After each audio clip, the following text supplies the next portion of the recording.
পছন্দ করেন, কিন্তু এই যে নামাজ বাদ দিয়া এই যে আলাপ আলোচনা এবং এই চা পান করেন, ই করেন, যাই করেন, এটা মানে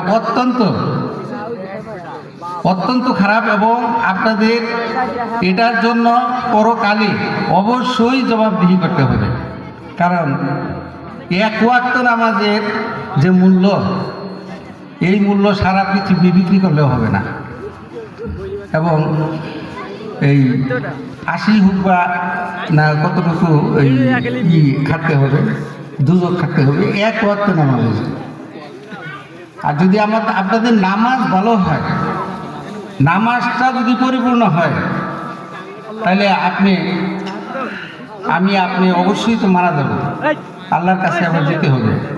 আমরা মৃত অবস্থায় একবার আল্লাহর কাছ থেকে এসেছি এবং আবার দুনিয়াতে মারা যে আবার আল্লাহর কাছে যেতে হবে।